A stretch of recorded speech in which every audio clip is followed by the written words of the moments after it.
Hi guys, welcome back to our channel. If you're new here, my name's Jenny and this is Arnold the Praying Penguin. And I can't quite believe that we're actually close enough to the end of 2020 that it's acceptable for me to be filming this video. 2020 has been a year, but there have been some good things that happened this year. There have, I promise. It hasn't all been a disaster. There have been some good things, and I still have some favourite things that have helped me get through this year, so we wanted to share some of them with you. So hopefully this video will be interesting. It will show you some different things that I've really enjoyed during 2020, and maybe even give you some last minute Christmas present ideas if you are the kind of crazy person that leaves it this late to buy Christmas presents. You are insane. So I've got 5 categories that I've split these favourites into, and the first one is books. So I really started getting back into reading about September, October time this year. I used to read a ton, and I just haven't over the last few years, and I really wanted to get back into it. Lockdown is a perfect opportunity, really, and I started reading again mostly in the evenings before I go to sleep. So one of the first books that I read at the beginning of this year was The Penguin Lessons by Michel. And yes, it's very predictable that I would enjoy a book about penguins. But this is such a good book, and it's actually a true story as well. It's about a man who finds a penguin who's been involved in an oil spill. So he's covered in oil and washed up onto the beach in Uruguay. And this man takes care of the penguin, washes him clean, and then is going to release him back into the wild, but the penguin refuses to leave him and ends up coming back with this man as he returns to a boarding school where he teaches at, and throughout his life as he takes this penguin with him. And it's just such a lovely story, really just heartwarming, about friendship and penguins and just all things lovely. So if you're feeling a bit lonely, a bit down, I definitely recommend giving this book a read. Another book that I really enjoyed reading this year was Holy Habits by Andrew Roberts. So I've mentioned this book a couple of times on my channel and on my blog as well. Me and my husband actually went on a retreat earlier this year up in Derbyshire with Andrew Roberts, which was exploring some of the habits mentioned in this book. And basically what this book does, what Andrew Roberts has done, is to pull out 10 different habits of Christian life, Christian community life, from a passage in Acts 2. And he explores how we can live out those habits now in our communities and individually. So in this book he shares stories of how he's seen these habits lived out, he shares practical tips, practical ideas, and just a theological understanding of these different habits and how they can be part of our lives. So it's super practical, super accessible, super good. Another book I've really enjoyed was Digging for Diamonds by Kathy Madavan. So this is one of those books where I went to a New Wine Leadership Conference several years ago, and Kathy was one of the speakers there. And I picked this book up because I loved how she spoke so much and I really enjoyed listening to her, so I thought her book would be really good. And I was right, it was really great. This book uses the example of a diamond to explore issues of identity and purpose and understanding who we are from a biblical perspective. It's really nicely written, really easy to read, full of stories and humour, as well as biblical reflection as well. And at the end of each chapter it has a selection of questions for you to reflect on, which I think would be really great to use in mentoring relationships or in your own personal reflection. Another book I read recently was Born Survivors by Wendy Holden. So this is a non-fiction book, another true story, this time of 3 women who experienced the Holocaust. So they all arrived in Auschwitz in 1944, newly pregnant. And this is their story of how they survived Auschwitz, and they hid their pregnancy before being moved to a slave labour camp and the Mauthausen death camp in Austria. All 3 of these women survived, and all 3 of them gave birth to their babies during that time, who all also survived. So a real miracle story. Real story of defiance and courage, and the things that they go through are obviously harrowing, horrific, awful things that they went through, but their courage and defiance is really amazing, and their drive to survive for their children. It's obviously a quite difficult read, it's not pleasant to hear about all those things that happened, but it is such an important part of history for us to understand and to see these stories of miracles and of life even in these horrible situations, the good things that people did. And you also get to see the 3 babies of these women when they're much older and they meet for the first time, and they form a special bond of their own with the shared history. Next, I was super excited to get all of these books from the Good Book Company. They kindly gifted these to me so that I could show you guys. So these ones are all written by Tim Thornborough and illustrated by Jennifer Davison. So we have Moses and the Very Big Rescue, Deborah and the Very Big Battle, Noah and the Very Big Boat, David and the Very Big Giant, Jonah and the Very Big Fish, and Daniel and the Very Hungry Lions. So these are all obviously stories from the Bible retold. I love these books for the way that they're written. They're really great for storytelling and for engaging with children about these stories. And they also stay much truer to the biblical account of these stories than a lot of children's Bible storybooks do, which often kind of dilute the story down to just the basics. These are actually much more in-depth in many ways. They're also absolutely beautiful. I mean, the artwork in these, I love it so much. I mean, just look at those pictures. It's so beautiful. These books use a lot of onomatopoeic language. Onomatopoeic? Onomatopoeic. They use lots of noisy language, lots of noises, lots of splish splash splish splosh type of things to really get the story across. And I love the fact that as well as things like Noah's Ark and Daniel and the Lion's Den and David and Goliath, those kind of classic children's Bible stories, they also have things like Moses and Deborah and cover those ones as well, which I don't think I've ever seen a children's Bible storybook based on Deborah. I definitely didn't know that story when I was a child, so I think it's really great that through these stories and through these books, children get to experience so much more of the Bible and these really important stories. And then the last book, because it's Christmas, I've got There's a Lion in My Nativity. And Leo obviously was super excited to get this book because there's a lion and he loves it. But this book is also from the Good Book Company. I will link all of these books down in the description below, as well as at the Good Book Company I have my own online bookstore that you can have a look and see all my favourite books, all my recommended books, things like the Bible that I use I've got on there and all things like that. But this is also from them. So you're following these children as they're putting on their nativity play. You're following the character of Mary, who thinks that she's kind of the main character and the best, but in each scene there's something that she doesn't expect. So there's a lion, there's a phone, there's a tent in one of them, and they all have a slightly deeper meaning. I won't spoil why the lion is in the nativity for you, but for example, there's a boat because Jesus comes to rescue us. So each of these things that appear in the nativity point to either who Jesus is or why Jesus came. And then at the end it has a list of all these things and then gives you a Bible reference for how you can go and look that up in the Bible to explore what it means a bit deeper, which I think is really, really interesting and could be a really good launching point for lots of conversations with kids. So my second category of favourites is music.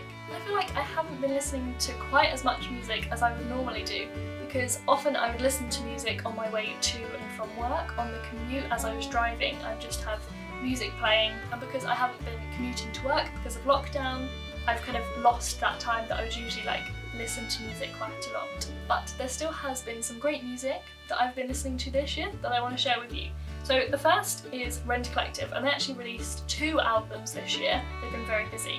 So earlier in the year they released Choose to Worship, and then recently, just at the end of October I believe, they released A Jolly Irish Christmas, so a special Christmas album. And the Choose to Worship album definitely took a little while for me to get into, but it has really grown on me over the rest of the year. And I think my favourites on that album are Revival Anthem and I Choose to Worship, the title track. And I think these are the kind of songs that the more you listen to them, the more you listen to the lyrics, the better it gets. Another of my favourite songs to listen to this year has been Peace Be Still by Hope Darst. And I think in such a chaotic, frantic, weird year, I think this idea of peace and being still, something that I think a lot of us can identify with wanting peace. Another couple of songs that I've really enjoyed this year have been Alive and Breathing by Matt Maher and Elle Linebear, Confidence by Sanctus, I don't know if it's Sanctus Real or Sanctus Real, and Faith and Faithfulness from New Wine Worship. So our third category for favourites from this year is actually people. which sounds a bit weird, but I mean like people that I follow on social media that have been really inspiring or encouraging or particularly helpful during this time and throughout this year. So the first of these is Abby over at M is for Mama. Do you say mama or mama? Mama? We don't really use that in the UK, we're just going to say mum or mummy. We don't really have mama. So it sounds really weird when I say it. And I don't know how you're meant to say it. Please can someone educate me? Because I don't get it. Anyway, Abby is a mum of 10, including 2 sets of identical triplets over in America. And her posts are always really wise, really thoughtful, really biblically based and grounded in faith. And she shares a lot of practical ideas about how she's coping with different situations and encouragement for other people as well. So the second person is Blake, and I follow her on Instagram at the girl named Blake. And she talks a lot about giftings and running your own race and social media and politics and ministry and all kinds of things like that. She's really encouraging, and she's also just signed a book deal, so I'm super excited to see what she writes and what she creates, because I think it'll be really, really interesting. Another person that I found this year is Jenny, another Jenny, so obviously she must be great. And she's over at Unexpected Blessings. So she's a mum of 5, including triplets. And she shares a bit of a glimpse into their family life, as well as biblical truth, encouragement, and loads of really, really great, solid, wise, thoughtful posts. I'm sure I could share a whole ton more in this list, but those are just 3 people that I've particularly found this year and really learned a lot from this year. So category number 4 is kind of an apps and websites kind of category that I thought it would be fun to share some things that I use. So the first one that I discovered this year is called Todoist. This is kind of exactly what it sounds like. It's a to-do list app, but the thing I always struggle with to-do lists is wanting to have lists that are long-term to-dos and also lists that I need to do like right now. And I never know quite how to keep that balance of long-term and short-term lists together. But with Todoist, you can create projects, so you can categorise different things. So for example, I have things for Arnold's blog, things for this YouTube channel, I have to-do lists that are to do with church and different groups that I help with at church. I have lists about personal things and family things and health related things, and they're all in there. And all of my to-dos are in there in the different projects, but you can also set deadlines for when you want to do them. So it can be like, oh, I want to do this on a certain date in the future. Or you could set it where you want to do it every week. You could set it for every single day if you wanted to. And then you can view it in today mode or in upcoming mode, and it will show you all of the to-dos that you've put in for that day. And I find this just a really useful way of keeping things like reminders and daily habits and weekly habits and long-term to-dos and other projects all together in one place. It feels all neat and tidy and makes me happy. So my second kind of app and website favourite that I've also found this year is called Storygraph. So Storygraph is a way of tracking what you're reading, similar to Goodreads, but I find the Goodreads platform, just not the nicest aesthetically, but also kind of weird. I don't like the app, I find the app difficult to use. I never know where anything is meant to be. And Storygraph is just really clean, really beautiful. It has graphs and pie charts, and it's all colourful. And I love that. And I know loads of people are starting to move away from Goodreads anyway, but you can track the books that you're reading, the different genres, the different moods, the different lengths of books, the different ratings that you're giving. You can give reviews and answer questions about the books, and it's just a really nice way to keep your reading tracked and your to-be-read list and all of that in one nice tidy place. I'll leave the link to my Storygraph down in the comments, so if you're on Storygraph too, you can come and follow me and let me know down in the comments, and I will come and follow some of you guys because I don't have anyone to follow, so the community section is just very empty. So my 5th and final category in this favourites video is one that I don't think I've seen in any favourites video ever. And I think that is a mistake that other people have been making, and I'm going to set this trend, and I will wait for everyone to follow my trend setting skills. Anyway, my final category is soft toys. Yes.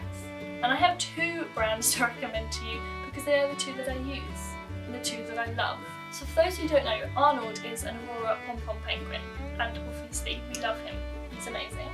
So I have a big soft spot for Aurora, and they have loads of different ranges of soft toys but the one that I particularly love is the Mini Flopsy range, which pretty much all of the friends that you've seen are Aurora Mini Flopsies. So Bernard, who's often on this channel, Leo, who else have we met, Octi, they're all Aurora Mini Flopsies. So this year we got 2 new Aurora Mini Flopsy friends. So we have Zelda the Zebra, and we have Toffee the Slothy.